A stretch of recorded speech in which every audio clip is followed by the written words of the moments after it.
Hello, everybody. My name is Tristan Williams. Welcome to my presentation on infectious agents. So, infectious agents, what are they? Well, they can be categorized into four different aspects. These aspects are bacteria, fungi, parasites, and viruses. Infectious agents can be spread to most, if not all, forms of life and organic matter, and they can be spread in a variety of ways, such as physical touch, ingestion, airborne spread, and even more. They can cause a variety of symptoms as well in humans, ranging from a common cold to life-threatening illnesses. So let's start with bacteria. What are they? How do they transfer? And what do they do? So bacteria are single-celled organisms, prokaryotic in nature, that can be found all over the world.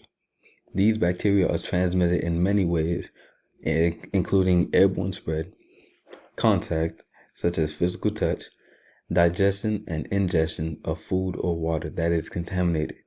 These bacteria can cause a variety of symptoms, such as wound infections, ear infections, nasal infections, and severe infections such as tuberculosis, which can be fatal. Moving on to fungi. So fungi are a group of organisms similar to plant in nature that produce spores and feed on organic matter. So these fungi can spread through the spores that they produce. These spores can become airborne and spread to humans and animals alike, or be transferred from physical touch. For example, if you touch a fungus with your hand and put it to your face, you can then be contaminated. These symptoms are variety as well and can range from athlete's foot to ringworms to yeast infections as well. Now let's talk about parasites. So parasites are organisms that live in or on a host. They require their host to get their food and nutrients and tend to drain their host of that nutrients as well. So parasites can be spread through contaminated food, water, dirt, and even blood. There are many different types of parasites, and they can be spread through insects and other infected animals as well. Parasites can cause nausea, diarrhea, fatigue, malnutrition, and a lot more symptoms. Now let's talk about viruses. Viruses are something we can all say that we're accustomed to now after the COVID-19 pandemic. So viruses are infectious agents that scientists do not consider to be living. They actually depend on other living organisms to replicate and sustain themselves. Viruses can be transmitted from skin-to-skin contact and airborne spreading, depending on the type.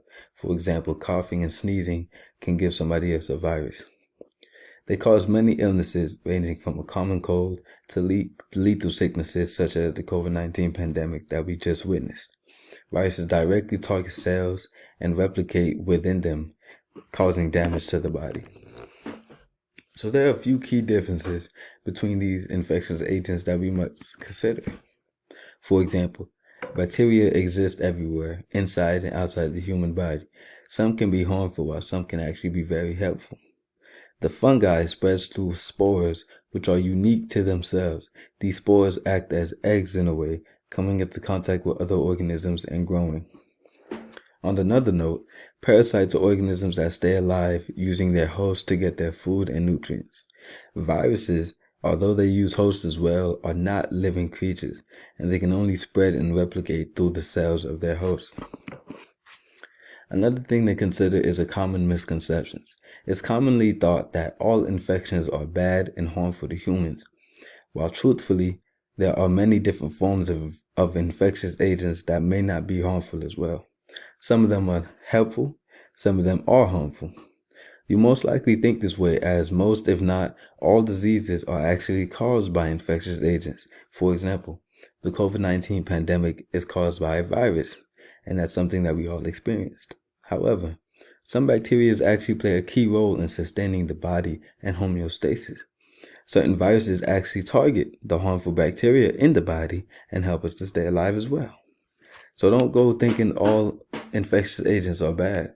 There's a lot of different types, and there's a lot of things that we can come into contact to. To get a good visual on this type of virus thing and infectious things, we can watch this movie called Osmosis Jones. It's very entertaining. It's very fun.